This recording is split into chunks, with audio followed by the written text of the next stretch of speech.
Welcome back, ladies and gentlemen. This is the Hardcore and the Casual podcast. This is episode 4 of the UFC MMA podcast. I am Justin. I am here with Elijah once again. It feels like episode 2 and episode 1 again, honestly. Yeah, it does. Last week we had on Thomas, and we had on Matt. This week it's back to just the two of us again. We got a special we got a special podcast today. We're gonna be starting off talking about Ryan Garcia versus Devin Haney. I know it's a boxing fight, and I know this is an MMA, but we're gonna do it anyways. It doesn't matter. It's in the realm, right? It's a martial art that's within mixed martial arts. Yes. So I think it counts. Then we're going to move over to predictions for Nicolau versus Perez. And then we're going to finish out the show today with a small segment. And it's going to be, it's actually probably going to be a large segment. It's going to be which contenders in each division are the hardest fight for the champion. So we're going to start off right now talking about Ryan Garcia versus Devin Haney, which honestly... I don't know, man. I think that ref is a little bit crooked, don't you think? Yeah, he's definitely sus. And when I was watching that fight, I was thinking, man, you should stop the fight, man. Haney's getting beat up. I think that Ryan Garcia probably loses in a tank rematch, but I think that he beats Haney probably 10 out of 10 times. I don't think there's any world where Ryan loses to Haney, honestly. Because honestly, throughout that entire fight, Haney controlled him. Like, he's clearly like the better strategic boxer, and he's got better technique, but Ryan Garcia just needs to land one shot on you and he puts you down. And when he knocks him down 3 times in a fight, come on, man. Gotta give it to him. And I think one of the main things with Devin Haney is like his coaching. Like, where is the coaching? Where is the come in and let him work on his jab a bit? I feel like his jab wasn't enough against Ryan Garcia. And I mean that left hook was crazy all night. I think all 3 of the knockdowns were all from Ryan Garcia's left hook. Mm-hmm. And I mean he's Alex Pereira better be scared of Ryan Garcia because those are the 2 best left hooks in the business right now. I feel as though. But no, like it was a great fight. Honestly, I was entertained all the way through. It just, I thought that if you go like this, if the ref goes like this, that means the fight's over, Yeah. That just means you're done. Like, this is it. No, we're not continuing. And he did that twice after, I think, the first knockdown and the second knockdown. Yeah. But honestly, I think the third one was the most brutal one. Yeah. I think that was the one where they were, like, trading, and then, like, Haney backed up a little bit, and then Ryan caught him coming through. Honestly, Ryan Garcia looked unstoppable the other night, honestly. Nasty hits. And the refs had the audacity to give the fight a 112. So did the commentator. Honestly, one of the commentators put in their scorecard right at the end, right before the judges read, and he had it the same way. He had it as a draw. And I was kind of looking at it at first, and I was kind of like, that kind of makes sense, honestly, because then you got to take into consideration the point deduction that Garcia had, I think, in the 6th or 7th round. Yeah. That point deduction ended up making that round an 8-9 round. Yeah.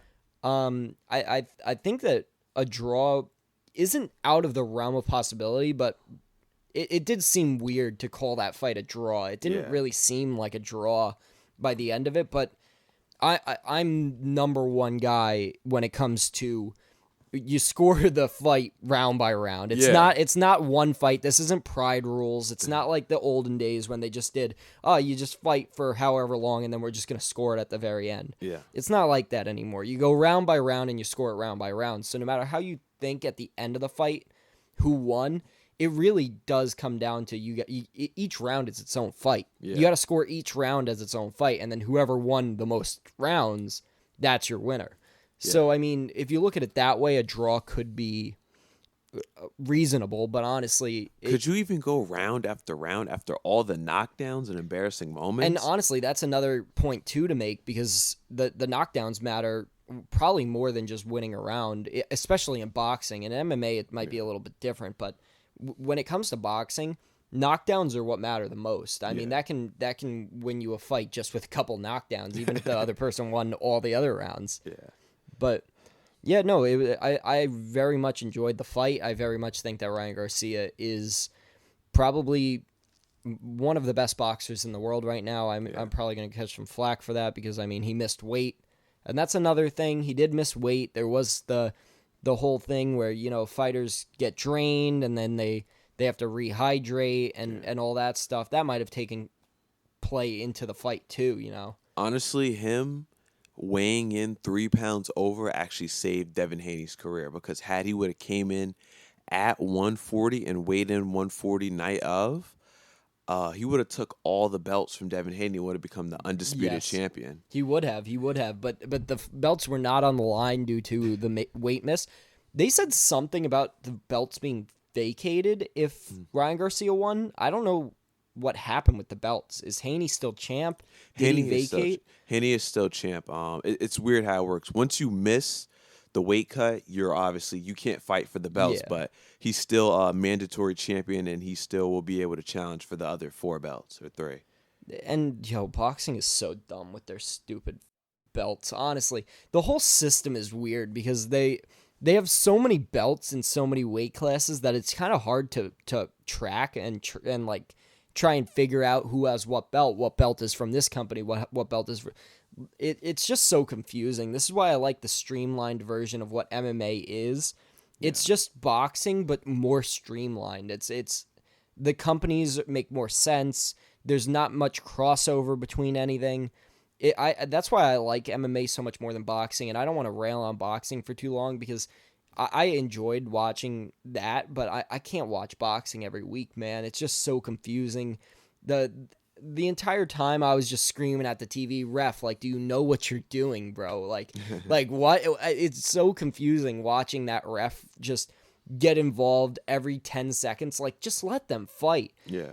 There was also the whole thing with, like, Ryan turning his back and everyone saying that Ryan kept on holding Haney. I think it was the other way around. Yeah, word. Like, I saw after the fight, it was just like, Ryan Garcia is just hugging him the entire time.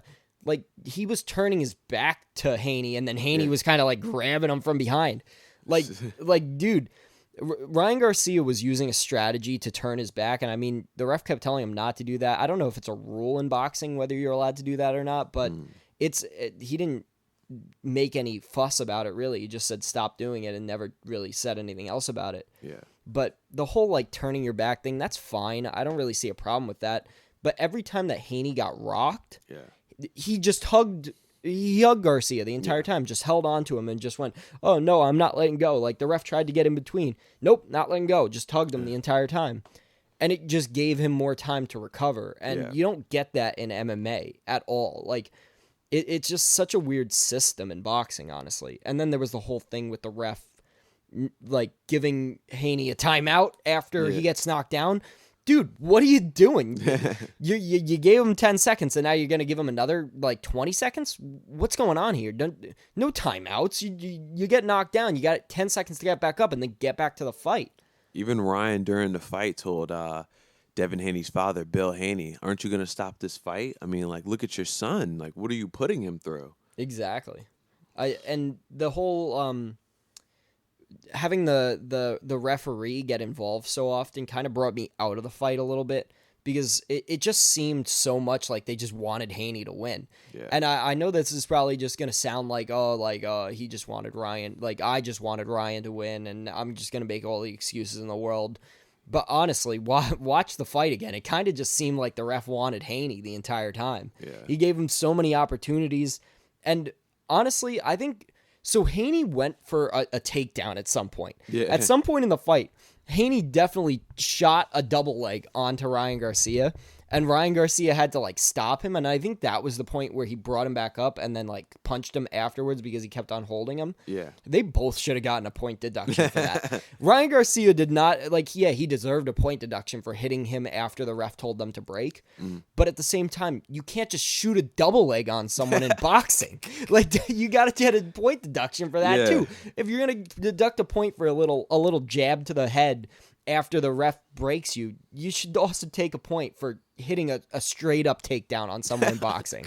It was a straight up takedown. A takedown in boxing is wild, bro. Yeah, and the fact that Ryan Garcia made Devin Haney shoot on him in boxing, I mean, like, what is this? Nate Diaz versus Jake Paul? Like, what are we watching here? More like Nate Diaz versus Jorge Masvidal. This dude, Devin Haney, is supposed to be, like, the best fighter in the world, and now he's shooting a double leg on Ryan Garcia. Like, what is this right now? Wrong sport, buddy. It's just, boxing is cool and all, but, like, I can't watch it every week. That was just so, it dragged on beforehand. Like, the actual fight got entertaining, but, like, beforehand, watching the fights before, oh my God, bro, I just can't. It just, oh my God, people are gonna hate me for saying this, but I can't stand boxing sometimes. I don't know. I'm kind of getting more into it with now that this year with Ryan Garcia making these fights, there's a lot of more boxing fights that are opening up.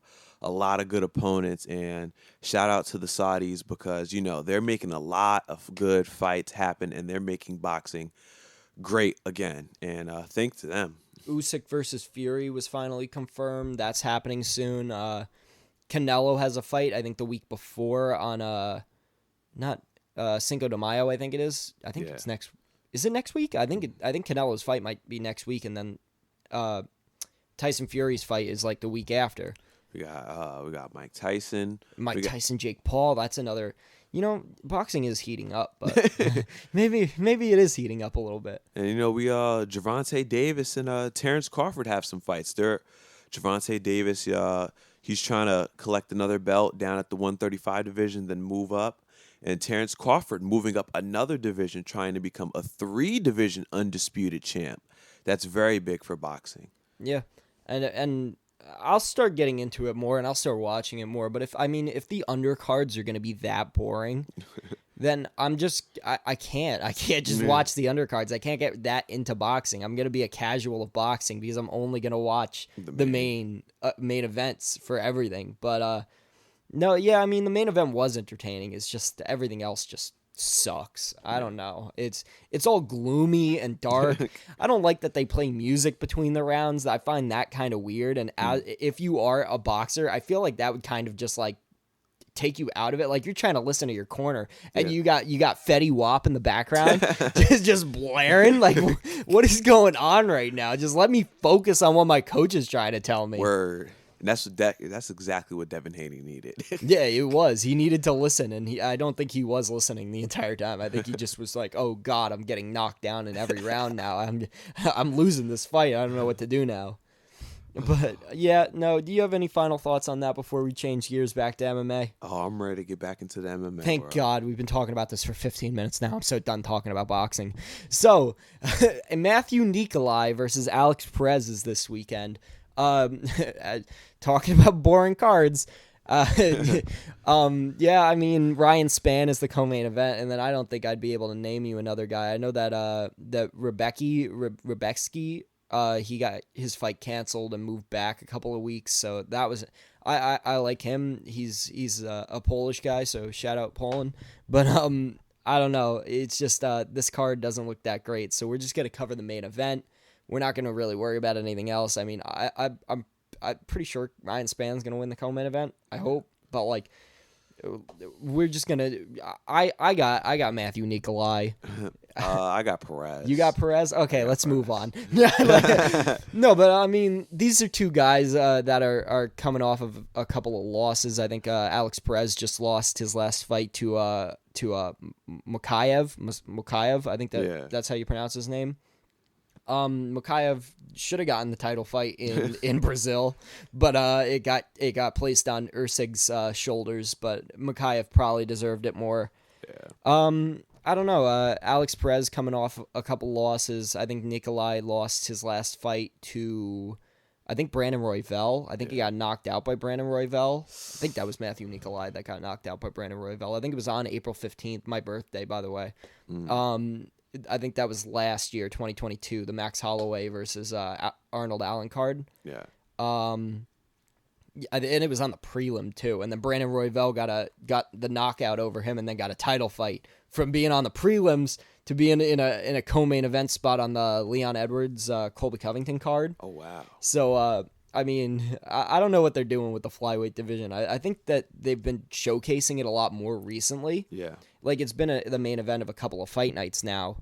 But all around, I mean, the flyweight division, man, it's just kind of... If we don't bring Mighty Mouse back, the flyweight division is cooked. I don't think Mighty Mouse comes back to the flyweight division, though. If he comes back to the UFC, I think that he goes bantamweight, because that's where he's been fighting at one. Like, they call it the flyweight division, but in ONE FC, the flyweight division is 135. Honestly, we could throw that to the segment. I'm down. I'm done talking about this flyweight fight. Mighty Mouse coming back and fighting Sean O'Malley for the title, or Merab Dvalishvili. I got Mighty Mouse. I got Mighty Mouse over O'Malley. Merab's a different story, though. I don't know. Mighty Mouse with the experience. I mean, Merab does have the gas tank, but Mighty Mouse, his experience and just what he knows, his IQ to change in fights, I don't know if Merab can handle that. I think that Merab can handle that. That's the problem. I remember watching Merab versus Jose Aldo, thinking that Jose Aldo was just going to defend a couple takedowns and then eventually hit a body shot and then come across with a left hook and put him on his ass. But that didn't end up happening. Merab, every time Jose Aldo got free from a takedown, Merab just shot another one, and he didn't manage to take Jose down at all. Like, didn't take him down once. But I think he shot like 24 takedowns. Oh my god! So I mean, I don't see Demetrius Johnson being able to do anything to Merab. Yeah. Because Merab is just gonna keep on shooting takedowns. Yeah. But I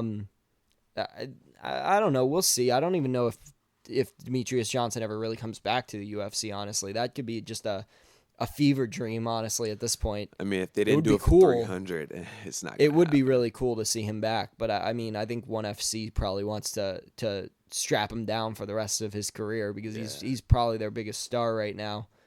But yeah, let's move into the segment. You want to just go from the lowest weight strawweight division and then make our way all the way up to heavyweight? Yeah.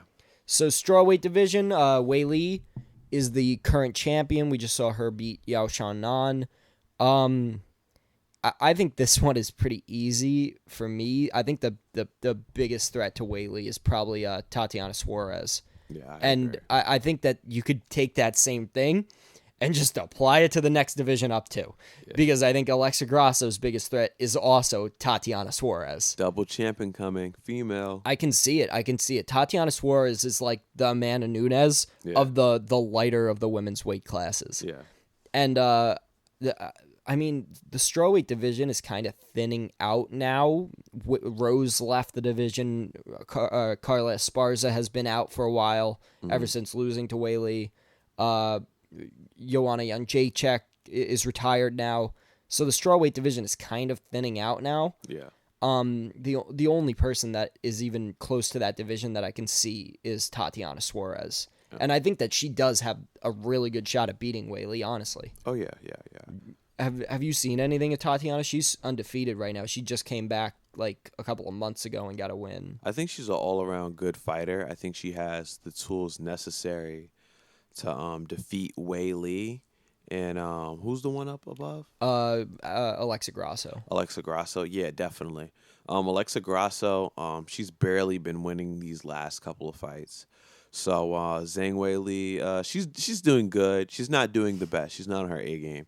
So Tatiana Suarez, she could definitely take those two belts away and put herself up in the GOAT conversation. I can see that too. And I think the only other person for the flyweight division, for the women's flyweight division, that could beat Alexa Grasso is probably Valentina Shevchenko if she comes back and they give her another shot at it. She needs a tune-up fight. I think she does too. I mean, her last fight was the draw against Alexa Grasso. Mm-hmm. I do think that they should give her... I do think they should give her a tune-up fight just to get her back in there and then give someone else a shot at Alexa Grasso. The draw should warrant a rematch again, but she was champ for 7 years. Yeah. Give someone else a shot at the limelight. If she could beat someone else, she can make her way back. Yeah. Moving up to the bantamweight division right now, that is no, it's I always forget her name. It's Raquel Pennington. Raquel Pennington. I always forget her name because I keep on thinking it's like Rachel something, and then I start thinking of WWE with Raquel Gonzalez, Yeah. and then my brain just scatters from there. So Raquel Pennington recently beat Moreno, Maria Bueno Silva. I think that was Maria Bueno Silva.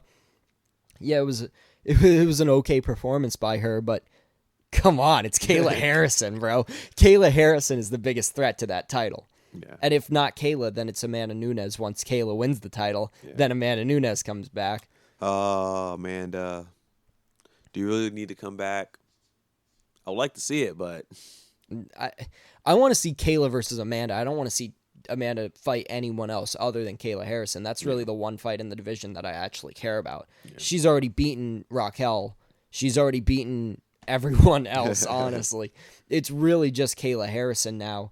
And, yeah, I think we're both in agreement. Kayla Harrison is the biggest threat to that belt right now. Yeah. I mean, but Juliana Pena has the next fight, though. She does. She does. And I think that she has the shot at winning. But, like, I'm looking down the line. Like, it doesn't matter who wins that fight because Kayla Harrison is coming for that belt. Yeah. And I think she beats either of them, Pena or Pennington. So, do you think that Pena might beat Pennington before Kayla Harrison gets there? I think she will. I think she will too. I think that it'll end up being Juliana Pena versus Kayla Harrison, and then Amanda Nunes. Yeah, and then they're both gonna call out Amanda Nunes. They're both gonna be like, okay, whoever wins this fight gets Amanda Nunes, right? Yeah. And then Amanda Nunes is gonna be like, I'm not fighting Pena again, and then Pena's gonna be like, yeah, but I'm just like she did last time, yelling at her from the crowd when she retired. No, you gotta fight me. You're scared of me. I don't think she's scared of you, bro. I really like. So featherweight division isn't around anymore. I think they just completely got rid of that division after Amanda Nunes retired, so we're skipping that one. There's no division for that anyways. Yeah. There was never a ranking for that, so it's not like we could just say, number 5. No, there's no ranking. So moving up, flyweight division, Pantoja.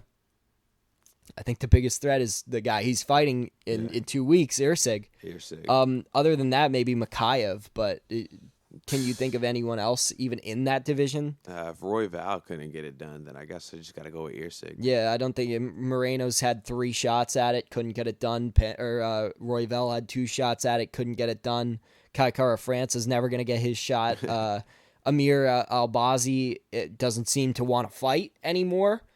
I mean, he's got like 2 canceled fights now in a row. Like, dude, you gonna fight or what? Like you're in line for a title shot. Like you just beat Kai Kara France. Yeah. You're in line for a title shot. You just need to win one more time and then you get a title fight. Like just fight, dude. Yeah. But right now I think it's Irsig. I think Irsig is the closest. If they walk into that cage, Irsig is probably gonna walk out champ. For sure. Think we could just move up now. Sugar Sean O'Malley, bantamweight division. Merab Dashvali, definitely. There you go. I think we're going to be in agreement for a couple of these because, I mean, it's pretty clear who the next number 1 contenders are. Yeah. And then who's going to be after that. A lot of these weight classes have been shaken up a lot recently.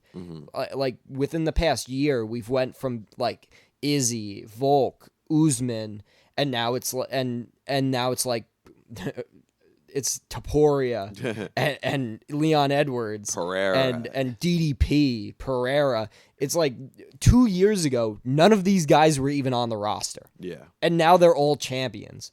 So it's kind of like, well, Leon, that's a different story. And they're all knockout artists. But yeah, exactly. So, but yeah, bantamweight division, I think it's Merab. I think it's clearly Merab is the next guy. I think that he has the best shot at beating O'Malley. If not him, I'd probably throw Corey Sandhagen in there. Yeah. Probably Corey Sandhagen would take him down the exact same way Merab would. Yeah. He'd be a good fight on the feet, but then he'd also test him on the ground. Yeah. Which I think is very interesting if O'Malley can get past Merab. But I don't think he does, man. I don't think he does. I think that Merab has that fight if that fight happens. I think it goes to decision. Wipe the floor with him. So we're both in agreement on that. So we might as well move up to Ilia Topuria, whose biggest threat is 100% Max Holloway. I don't think anyone else in that division even comes close to Ilia Topuria. Brian Ortega, Nah. Brian Ortega gets slept first round. Yair Rodriguez, nah. Right? Yair Rodriguez probably gets submitted first round. Who else is? I mean, then you got to move down to people like Josh Emmett, Arnold Allen, Aljamain Sterling. Avloyev might be a very close. Like, he's right there. If Max Holloway wasn't getting that fight against Ilia Topuria, I think Avloyev probably gets thrown in there for that title. I don't think Avloyev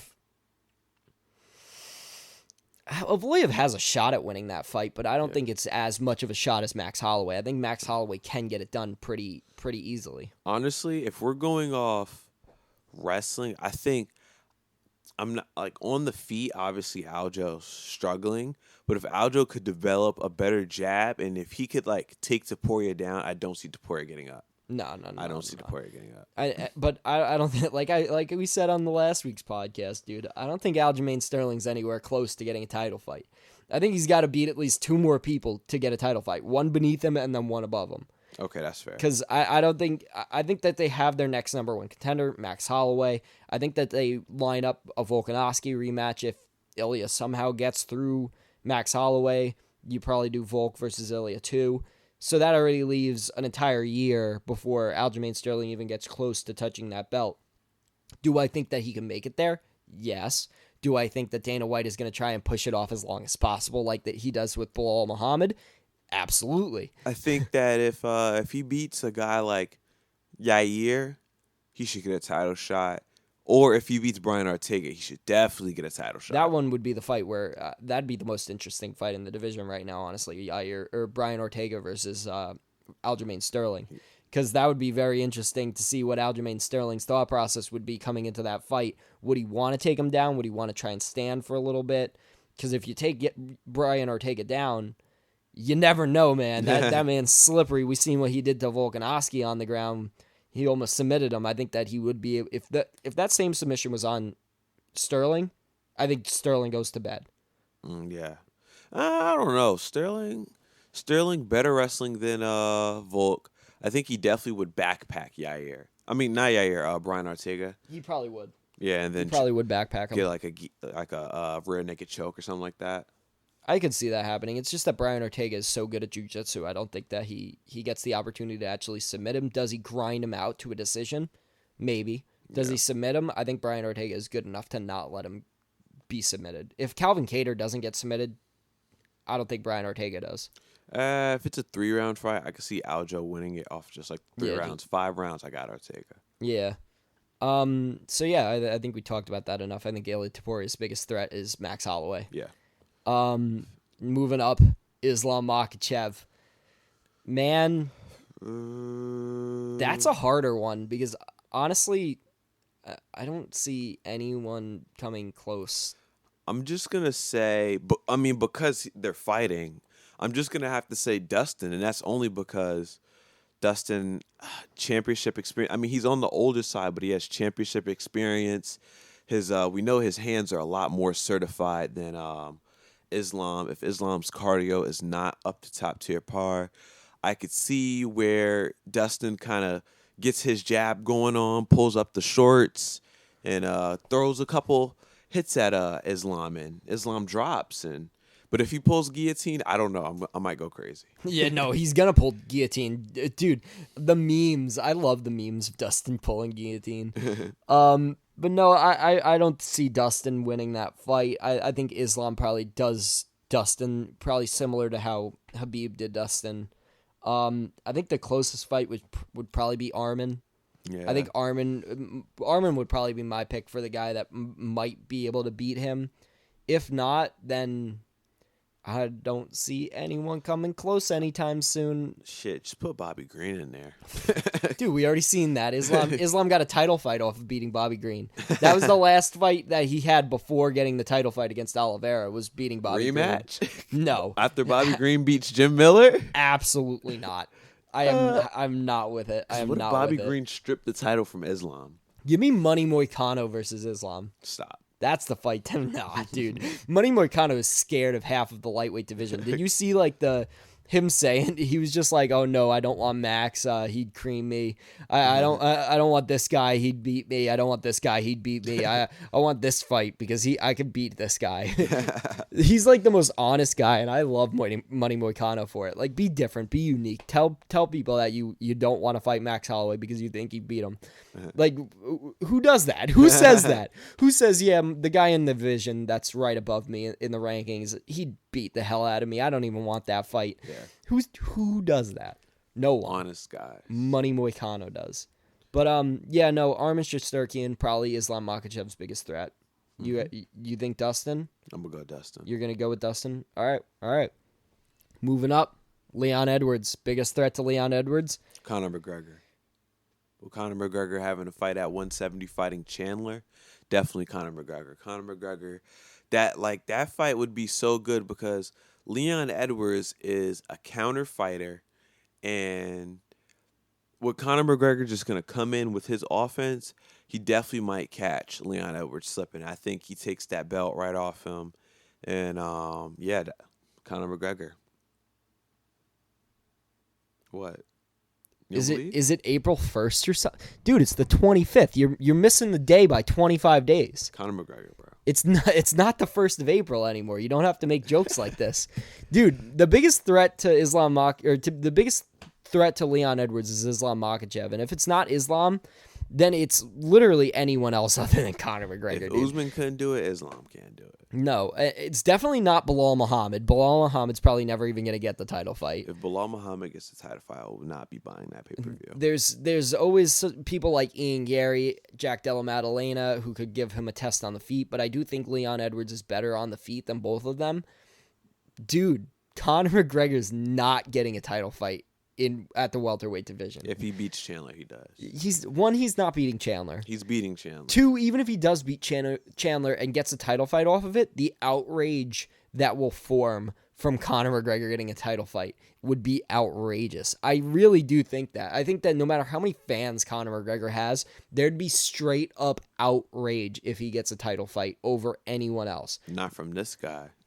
Well, you can be the casual over there and be your Conor McGregor fanboy over there.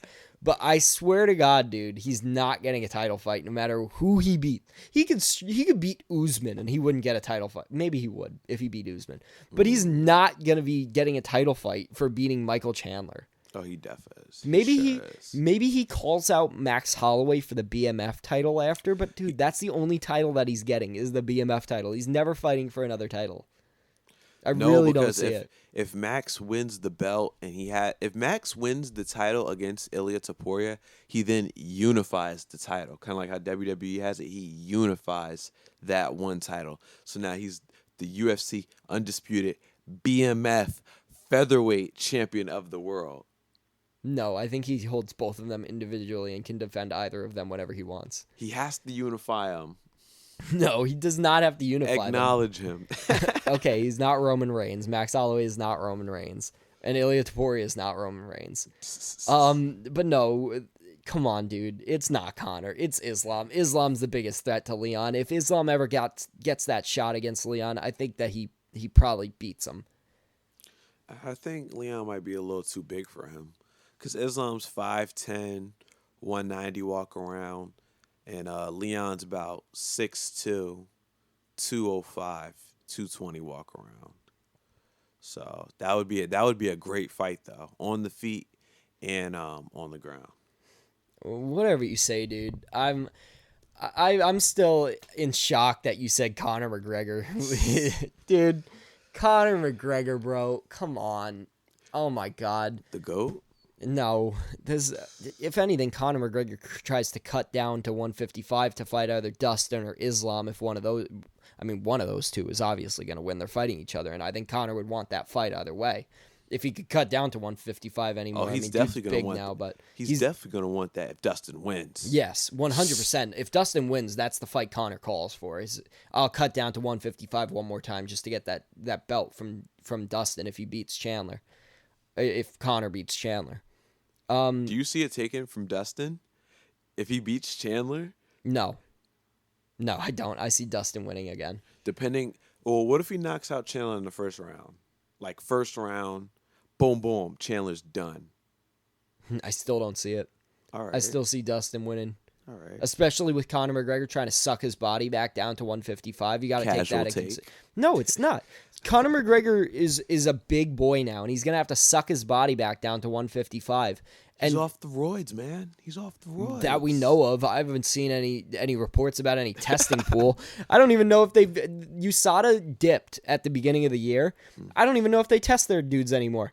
I know they announced that they have a new testing system, but like, I mean, it's been 6 months, so I guess that Conor's been in the pool for that long, and he's going to be fighting in July. So yeah.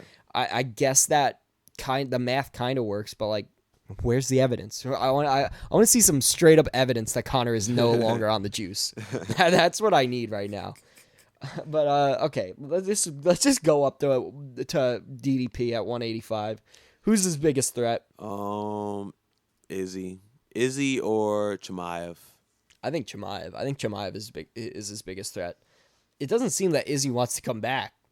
Izzy doesn't want to come back. He doesn't want to lose again and then have the fans turn on him. But the only way I see him beating DDP is because Izzy, he has a lot of championship experience, and he knows what to do in the right moments.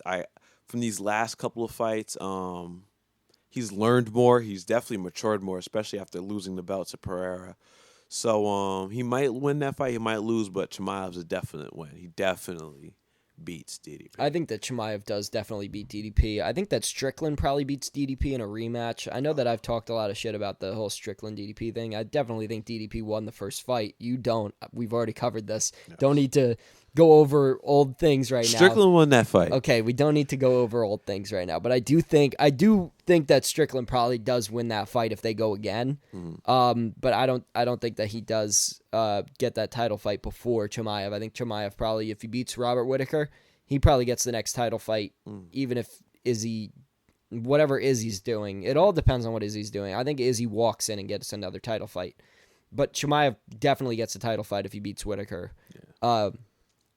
I think Chimaev is biggest threat, followed Chimaev slightly by Izzy after Chimaev.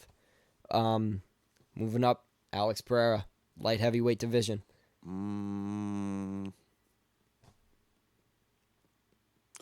I don't know. Jamal Hill has to beat Yuri in order to get back, or Yuri has to beat... Jamal has a fight lined up. Jamal is fighting Khalil Roundtree I saw that. International Fight Week. Yes. And Yuri said that he wants Alex Pereira in Brazil. Yeah. They haven't announced that yet. That's in 2 weeks. 2 weeks, yeah. I think like a week and a half at this point now. Yeah, like a week and a half at this point. I don't think that Yuri gets that fight in Brazil. I think that they scrap the whole pay-per-view thing and they just make it a fight night, honestly. That's what they should do. I'm not paying $80 for that if Alex Pereira is not the main event. Yeah. But no, yeah, I mean, the whole Ankalaev thing too, where he said that he's just going to stand with Alex and he's not going to take him down. Oh, Ankalaev's I definitely have Ankalaev beating Alex Pereira.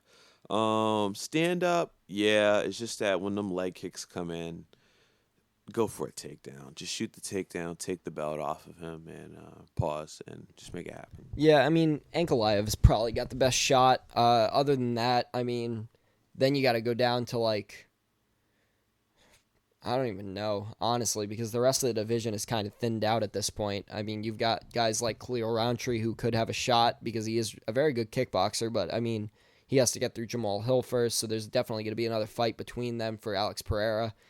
I think Izzy could be a good pick for that, for what we're doing right now, is like who's the biggest threat for Alex Pereira at light heavyweight. I think Izzy is a threat, but I don't think that he wants that fight again. He's almost certainly said, I don't want that fight again. I've done what I've done now. That's all I wanted. It's funny because, like, Izzy's, like, the only one that's, like, in a fight that we've seen truly beat Alex Pereira. Like, people have beaten Alex Pereira, but Izzy's, like, beaten him. Like, he's knocked him out, but in their first fight in the UFC, Izzy won all 4 rounds, 5 almost, till he lost the fight. He makes him look silly up until the point where he gets caught. Yeah, basically. So I do think that Izzy would be the biggest threat to Alex if he actually wanted that fight. But other than that, it's probably Ankalaev. But I can see Ankalaev's whole strategy of, I'm only going to kickbox. I'm going out the window as soon as he takes one punch. Yeah. He's probably going to shoot for a double leg. Yeah. But yeah, no, probably Nicolau for Alex Pereira. Mm-hmm. Moving on up, heavyweight division, last division. Curtis Blades. But are we talking about Tom Aspinall? Are we talking about John Jones? Who are we talking about here when we're talking about the heavyweight division? Because there's a whole mix-up right now. For John Jones... for Jones, it's Aspinall. For Jones, it's Aspinall. Everyone else, he washes. But then you got to consider, is Jones retiring after the Stipe fight? I don't think Stipe beats Jones. So I think Jones either beats Stipe and then fights Tom Aspinall, or he just retires after Stipe. Or he just retires after the injury in total. So, because can he really come back? I don't know at this point. I'm not sure.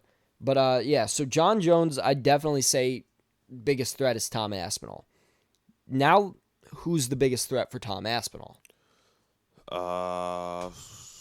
Blades.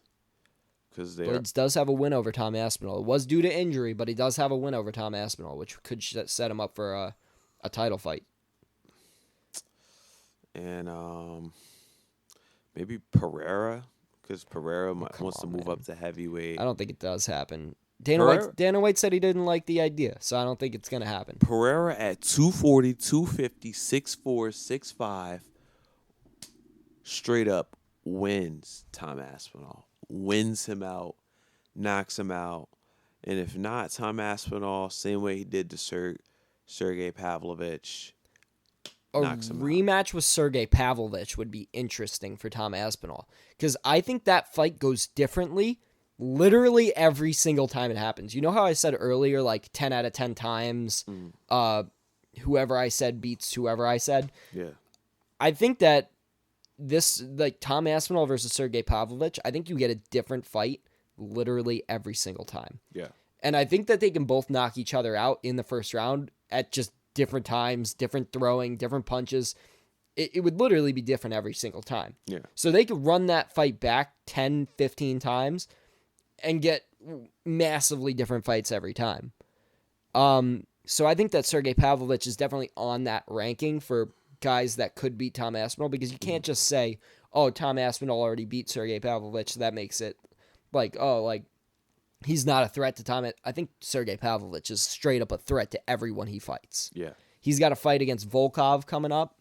If he gets that win, he could line himself back up for a title. Yeah. It's just that he's not he has a win over Curtis Blades, though. So I don't think I don't know. The UFC, how they set up their title fights is always confusing and weird. MMA math is confusing and weird. It is. But I do think that if you're ranking them, it's probably Curtis Blades, Pavlovich, Jilton Almeida, probably. I think that Jilton Almeida is a really big threat for Tom Aspinall. It's just a matter of getting back to that title now that he has lost to Curtis Blades. Yeah. I mean, that's a pretty bad loss, too.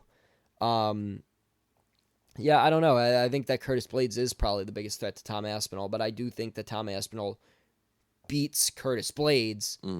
It's just that if you're ranking them, someone's got to be at the top of that ranking, and I think that that's the guy that would be at the top of that ranking. So Blades, Aspinall, Jones. Yes. Is kind of moving up. It all depends on who gets the title fights, because heavyweight is in such a limbo right now that you really have no clue who's gonna get the title fight. John Jones, the fake heavyweight. We already know John Jones versus Stipe is lined up for whenever. Who knows anymore? It was supposed to be International Fight Week because they said like he'd be healed by them, but now it's not. So who knows at this point when John Jones will fight again? Who knows when Tom Aspinall will fight again? At this point, it's all way up in the air for the heavyweight division. So if we're doing this, you kind of just got to say Curtis Blades. Curtis Blades. He's at the top of the division right now. Are we even missing anyone in the heavyweight division? Why do I feel like we're missing someone? I've been doing this with no notes the entire time, by the way. So nobody brought their notes today. I don't need notes. I'm a hardcore. casual. My Wi-Fi's down. I didn't even know why I tried that. My phone. You're looking at me through my phone right now, so I can't use my phone. Love, would you be able to look something up for me? Can you look up UFC heavyweight rankings? I've got Nicolau off camera right now, doing some intern work.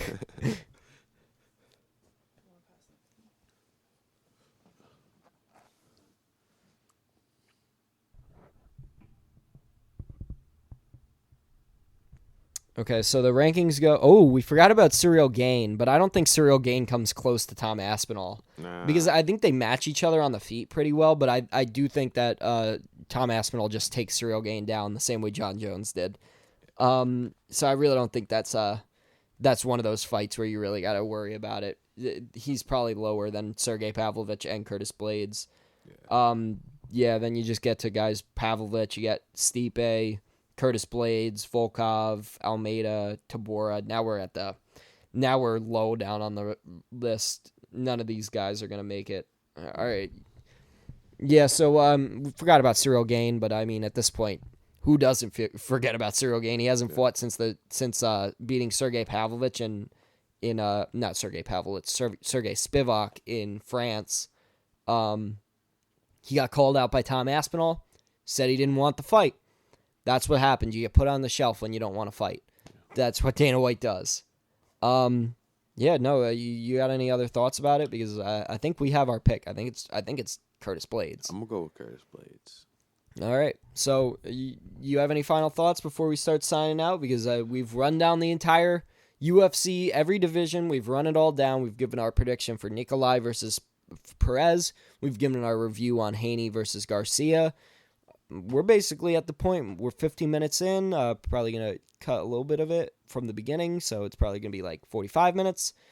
It's a good enough podcast for me. I'm cool with it. Yeah, you got anything else you want to say? No, I'm good. Cool. I mean, we'll be back here next week with the MMA podcast, giving our predictions for UFC 301, if it's even going to be 301, because like I said, you definitely should make that a fight night so we don't have to pay $80 to watch Pantoja versus Irig. Yes. Because Irig just debuted last year. Irig debuted after Bilal Muhammad last fight. Like, Bilal Muhammad's last fight was against Gilbert Burns, I think, last year around this time. Yeah. Usyk debuted after that fight, and he's getting a title fight before Bilal Muhammad. Oh, wow. Isn't that crazy? That's kind of nuts. But, yeah, so you're going to make us pay $80 for a guy that debuted last year against a guy that no one cares about. Jose Aldo's cool. I said this before, but, like, not 80. I'm not paying $80 to watch Jose Aldo return. I'm sorry. Definitely won't. Please Please make that a fight night. Please. We're still going to give our predictions for it and run down the card because it's still a good card. Anthony Smith versus Vitor Petrino. Mm-hmm. Yeah, there's some pretty good fights on that card. It's just not $80 worth. So thank you for coming, Elijah. I have been Justin. That has been my co-host, Elijah. Thank you, Nicole, for being our little intern for the day. Thank you. So we've done another UFC podcast, episode 4. Thank you guys for coming. Thank you guys for watching. This has been the Hardcore and the Casual podcast. Have a good day. Peace out.